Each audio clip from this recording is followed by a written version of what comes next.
On the morning of January 24, 1900, British soldiers clinging to the summit of a hill called Spion Kop discovered they had captured not a fortress but a killing ground. As the dawn mist lifted, revealing their positions to Boer gunners on the surrounding heights, shells began to rain down with devastating accuracy.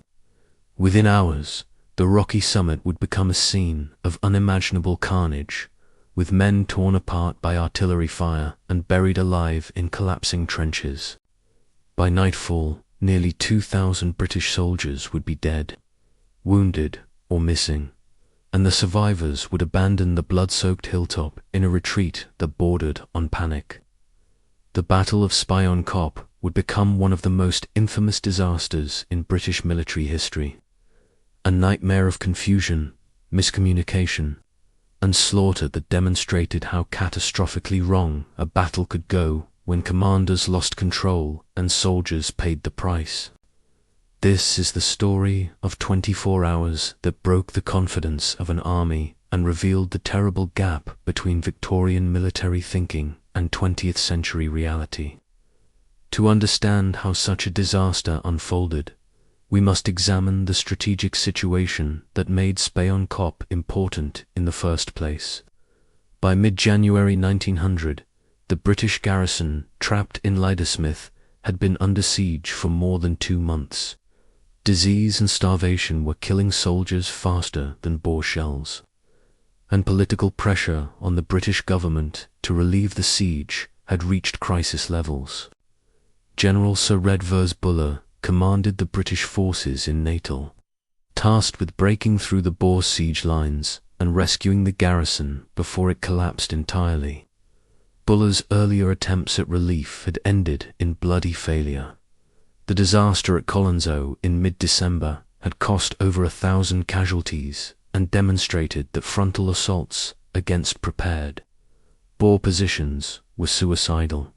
The Boers held a formidable defensive line along the Tugla River, using the natural barriers of the river itself, and the heights beyond to create interlocking fields of fire that devastated any direct approach. Buller needed a different strategy, a way to outflank the Boer positions, rather than simply battering against their strongest points. The plan that emerged focused on the Spion Kop Massif, a complex of hills rising dramatically above the surrounding landscape west of the main Boer positions. If British forces could seize Spion Kop and the adjacent heights, they would command the Boer rear areas and force the commandos to abandon their defensive lines along the Tugla. The operation would require careful coordination. British forces would cross the Tugla west of the main Boer positions, then advance to capture the heights before the Boers could concentrate sufficient forces to stop them. In theory, it was a sound plan that avoided British weaknesses and exploited potential Boer vulnerability. In practice, it would become a masterclass in how not to conduct military operations. Buller assigned the operation to Lieutenant General Sir Charles Warren, a cautious officer whose methodical approach would prove catastrophically slow. Warren commanded a force of approximately 20,000 men, including infantry brigades, artillery batteries, and supporting units. He had overwhelming numerical superiority over the Boer commandos in his sector, but he would squander this advantage through hesitation and poor planning. The operation began on January 17th, with British forces crossing the Tugla at Trickedart's Drift. This initial movement went reasonably well, establishing a bridgehead on the northern bank, but then Warren's advance ground to a halt. Instead of pushing rapidly toward the heights while the Boers were still reacting to his movements, Warren spent days consolidating his positions and moving supplies forward with agonizing deliberation. This caution gave the Boers time to grasp British intentions and begin shifting commandos to defend the threatened sector. Louis Botha, the brilliant young Boer commander who controlled this section of the siege line, immediately recognized the danger. If the British seized the heights, particularly Spion Kop, his entire position would become untenable. He began pulling fighters from other areas and positioning them on the hills that dominated the British line of advance. By January 23rd, Warren's advance had progressed barely for miles in nearly a week. His troops were bogged down before a Boer position at Tabanyama, and his own officers were growing frustrated with the glacial pace of operations. Buller himself arrived at Warren's headquarters, appalled at the lack of progress and concerned that the operation was losing whatever element of surprise it might have possessed. In a series of increasingly tense discussions, Buller and Warren debated options. Warren believed he could batter through the Boer positions at Tabanyama with sufficient artillery preparation. Buller, aware that time was running out and that each day's delay allowed the Boers to strengthen their defences, urged more aggressive action. The decision to assault Spion Kop emerged from this command dysfunction. The hill itself rose over 1,400 feet above the surrounding plain, its summit shrouded in darkness and often obscured by mist. British reconnaissance of the position was superficial at best. Officers studying Spion Kop through binoculars from miles away convinced themselves they understood its topography, but they had no detailed knowledge of the summit's actual layout, its dimensions, or the ground's suitability for defensive positions. Most critically, they failed to understand that Spion Kop's summit was overlooked by several other nearby heights from which Boer artillery and riflemen could dominate any force occupying the peak. Command of the assault was given to Major General Edward Woodgate, an experienced officer whose instructions were vague to the point of uselessness. He was to capture Spion Kop's summit with a force of approximately 1,800 men, then hold it while additional troops exploited the breakthrough. How he was to organize the defense, where he should position his forces, what artillery support he could expect. All of these critical details were left unclear or unaddressed. The assault was scheduled for the night of January 23rd, with the attackers advancing under cover of darkness to achieve surprise. The British column moved out after nightfall, advancing in silence across broken ground toward the looming mass of Spion Kop. The march was difficult and exhausting, with men stumbling over rocks and through scrub in complete darkness. But the Boers had not occupied the summit in strength, confident that its steep slopes and the difficulty of advancing artillery to its peak made it less critical than the heights immediately adjacent to it. This miscalculation gave the British assault force the opportunity it needed. Around 3 o'clock in the morning, British troops reached the summit after a grueling climb. They encountered only a small Boer picket, which they quickly overwhelmed in a brief, confused firefight. General Woodgate and his men had captured Spion Kop at remarkably light cost. Exhausted but triumphant, the soldiers began preparing defensive positions as dawn approached. It was at this moment, in the darkness before sunrise, that the British made a series of fatal errors that would turn their victory into catastrophe. The summit of Spion Kop was not a single peak but an irregular plateau roughly 400 yards long and perhaps 200 yards across at its widest point. In the darkness, with no proper reconnaissance and no clear understanding of the ground, Woodgate's men began digging trenches near what they believed to be the highest point and the edge of the plateau overlooking the British lines. They worked frantically as dawn approached, knowing that daylight would reveal their positions to any Boer forces in the area. But the rocky ground made digging difficult, and the shallow trenches they managed to excavate offered minimal protection. As the first light of dawn began to illuminate the summit, the British soldiers made a horrifying discovery. The trenches they had dug were not at the highest point of the plateau, but on a false crest, a slight rise that seemed like the summit in darkness, but was actually several yards below the actual high ground. This meant that Boer forces approaching from the rear could see directly into the British positions before exposing themselves to fire. Even worse, as the morning mist began to lift, the soldiers realized they were surrounded by higher ground on 3 sides. Boer riflemen and artillery on Aloe Knoll, Conical Hill, and Twin Peaks could fire down into the summit from positions of complete dominance. Louis Botha had spent the hours since the British capture of Spion Kop rushing reinforcements toward the threatened sector. He immediately grasped that if the British consolidated their hold on the summit and brought up artillery, his entire defensive position would collapse. But he also understood that the British had made a terrible mistake by occupying ground that could be dominated from the surrounding heights. Rather than attempting a costly direct assault to recapture the summit, Botha positioned riflemen and artillery on the heights overlooking Spion Kop and prepared to turn the hilltop into a slaughterhouse. As full daylight arrived and the mist cleared, Boer artillery opened fire. The effect was devastating and immediate. Shells from multiple directions crashed into the cramped British positions, exploding among men packed tightly together in inadequate trenches. There was nowhere to hide, nowhere to seek cover. The shallow excavations that had seemed adequate in darkness proved utterly insufficient against plunging artillery fire. Shells buried themselves in the rocky ground before exploding, directing their blast and fragmentation upward into the massed ranks of soldiers.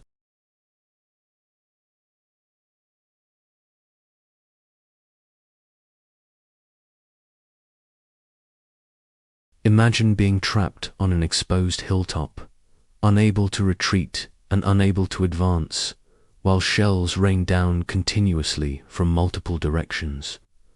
Men were torn apart by shrapnel, limbs severed, bodies pulverized. The wounded screamed for help that could not reach them. The dead piled up in the trenches because there was nowhere to move them. Survivors pressed themselves against the trench walls or huddled in whatever slight depressions offered even the illusion of protection.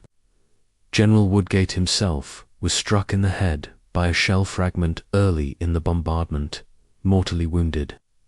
His death created an immediate command vacuum at the worst possible moment.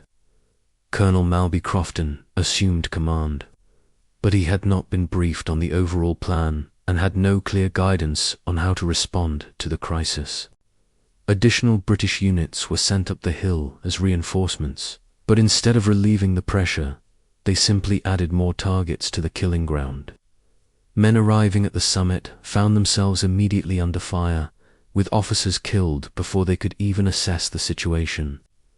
The Boer bombardment was supplemented by intense rifle fire from the surrounding heights.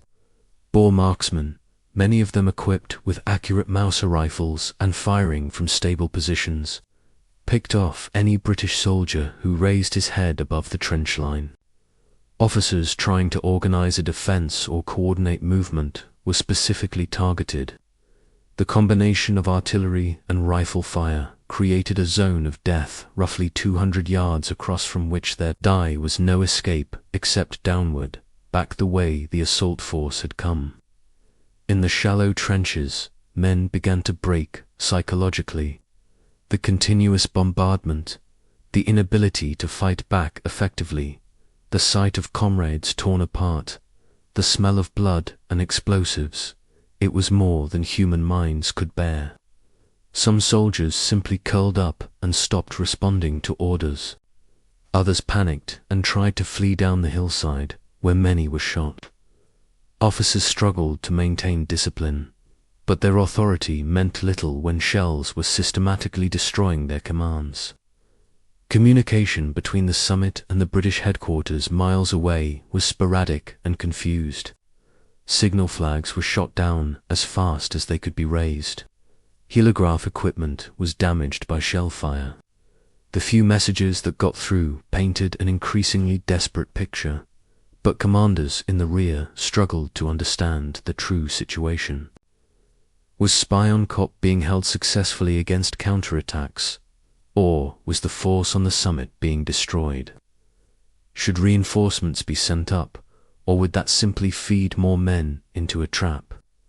The command confusion extended all the way to the top, with Buller and Warren unable to coordinate an effective response.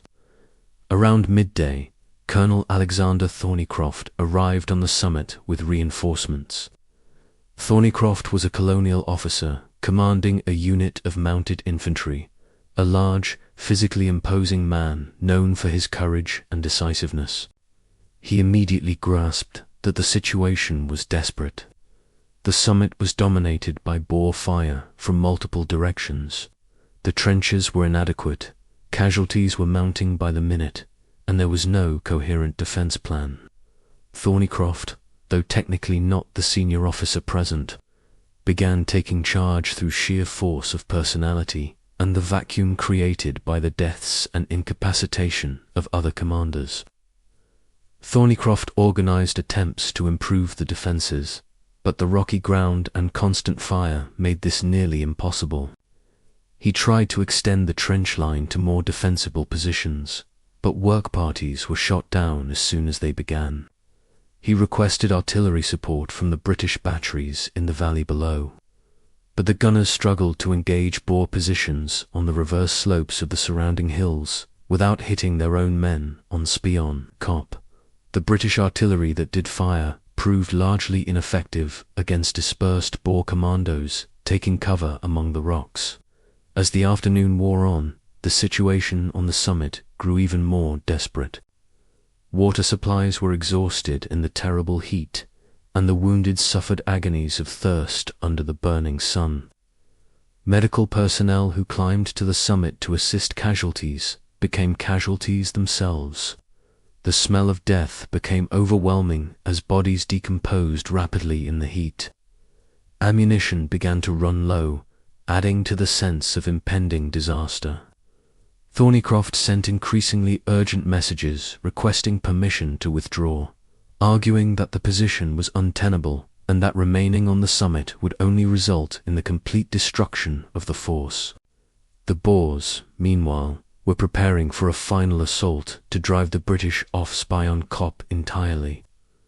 Louis Botha recognized that while his artillery and rifle fire had inflicted terrible casualties, the British still held the summit. He organized commandos for a direct attack up the slopes, a risky operation given British firepower, but one that seemed necessary to complete the victory. Boer fighters began their advance in the late afternoon, moving carefully up the hillside under cover of their own artillery fire. The attack reached the British trenches just as the sun was setting. Desperate hand-to-hand fighting erupted along the trench line, with Boers and British soldiers grappling at close quarters. Bayonets, rifle butts, and revolvers decided struggles in the fading light. The British defenders, exhausted and demoralized after hours of bombardment, fought with the energy of desperation. For a few terrible minutes, the outcome hung in the balance. Then, in a moment that would become legendary in Boer history, a young Boer fighter named Hendrik Prinsloo climbed onto a rock and raised the Transvaal flag, calling on his comrades to rally and push forward. The sight of their flag flying on Spion Kop inspired the Boers to one final effort. But before the Boer assault could overwhelm the British positions entirely, darkness fell and fighting subsided into sporadic exchanges of fire. Both sides clung to their positions through the night, exhausted and uncertain. It was during this darkness that Thornycroft made the decision that would define the battle's outcome. Without waiting for orders from higher command, without coordinating with other British units in the area, Thornycroft ordered a withdrawal from Spion Kop. He believed, based on what he had experienced throughout the day, that the position was hopeless and that remaining would only result in the annihilation of the remaining defenders. The retreat down Spion Kop in darkness was a nightmare of confusion and near panic. Exhausted soldiers stumbled down steep slopes, carrying wounded comrades when possible and abandoning equipment that slowed their movement. The withdrawal was completed by morning, with the survivors reaching British lines in a state of physical and psychological collapse. They left behind the dead hundreds of bodies scattered across the summit and slopes, testimony to the day's horror. As dawn broke on January 25th, Boer fighters cautiously advanced onto Spion Kop's summit, expecting to face renewed British resistance. Instead, they found the positions abandoned except for the dead and the wounded too badly hurt to be evacuated. The British had surrendered the hill without being driven off it in the final assault. The Boers had won a stunning victory, inflicting nearly 2,000 casualties while suffering fewer than 300 of their own. Spion Kop would stand as one of the most lopsided tactical victories in the history of warfare. The immediate aftermath of the battle was marked by mutual horror at the carnage. Boer fighters moving across the summit encountered scenes that shocked even men accustomed to violence.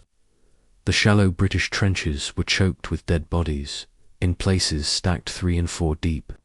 Shell craters were filled with the remains of men pulverized by direct hits. The rocky ground was stained with blood that pooled in depressions and crevices. British wounded who could not be evacuated lay among the dead, many of them dying from thirst and exposure in the hours after the battle ended. Burial parties from both sides worked together to inter the dead, a grim task that took days to complete. The British dead were buried in mass graves on the summit itself, their resting place marked by cairns of stones piled over the shallow soil that barely covered them. The Boers, shaken by the scale of killing they had witnessed, allowed British medical personnel to recover and treat the wounded. There was a sense, even among men fighting a bitter war, that something had happened at Spion Kop that transcended normal combat, a descent into industrial-scale slaughter that disturbed both victors and vanquished. For the British Army and the British public, Spion Kop was a catastrophe that seemed to symbolize everything wrong with the South African campaign. The casualties were appalling, but the circumstances made them even more shocking. British soldiers had not been defeated by superior Boer tactics or courage. They had been destroyed by their own commanders' incompetence.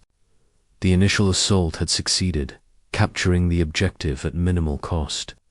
Then a series of failures in reconnaissance, planning, and command had transformed victory into disaster. The troops had dug in at the wrong position. Commanders had failed to coordinate artillery support or reinforce effectively. Communication had broken down.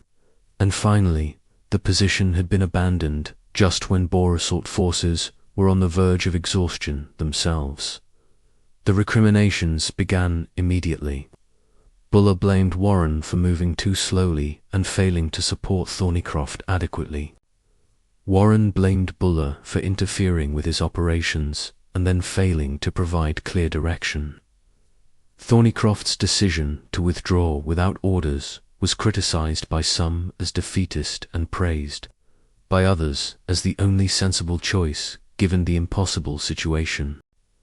The entire operation became a case study in how command, dysfunction, and poor planning could waste soldiers' lives and turn tactical opportunity into disaster. The political impact in Britain was severe. Spion Kop joined Colenso and Magersfontein as headline defeats that shook public confidence in the military establishment.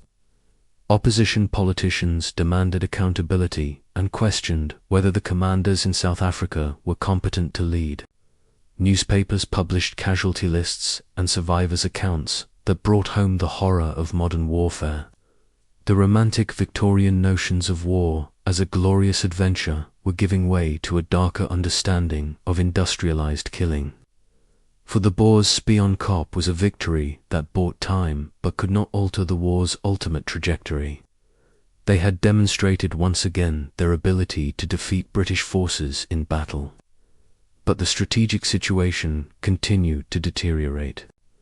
British reinforcements were pouring into South Africa by the tens of thousands.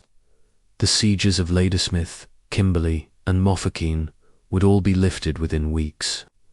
The Boer republics simply lacked the manpower and resources to sustain their defensive positions indefinitely against an enemy with effectively unlimited reinforcements.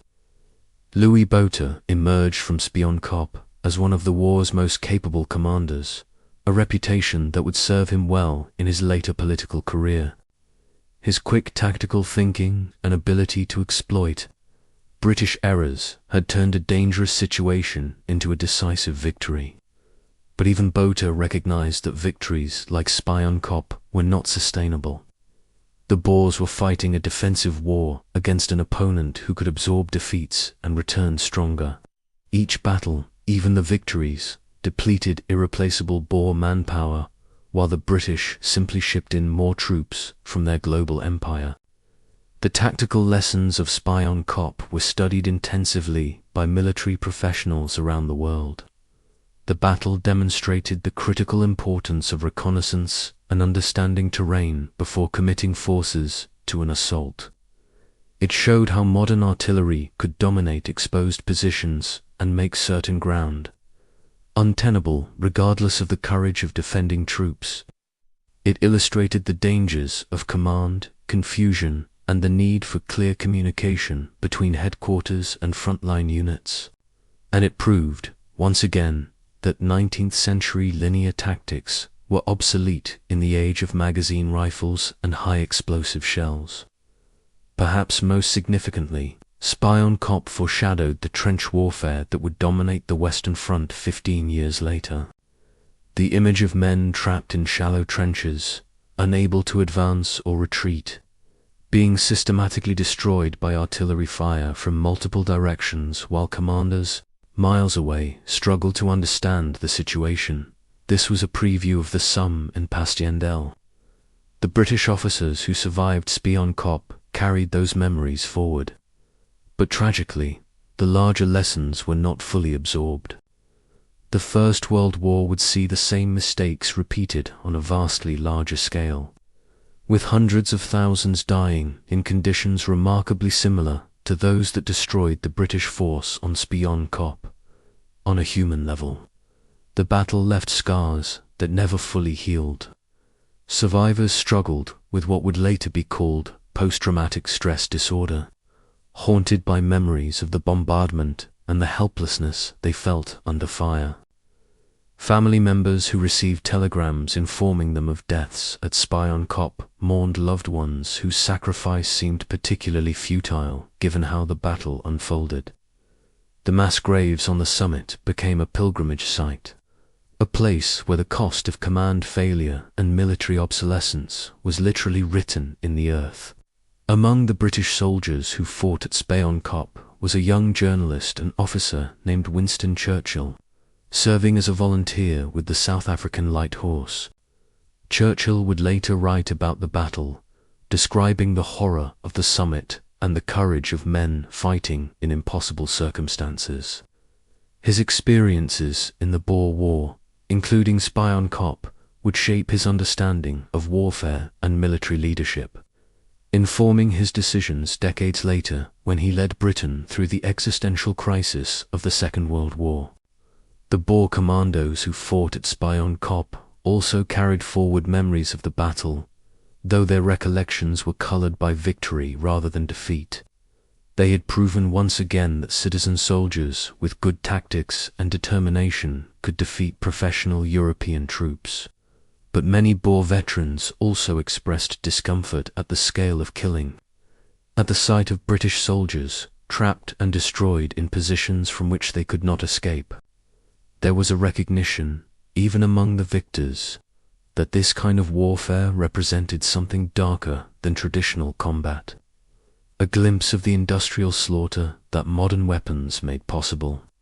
The relief of Ladysmith would come just 1 month after Spion Kop, with British forces finally breaking through the Boer lines using the same flanking strategy that Spion Kop had been meant to enable.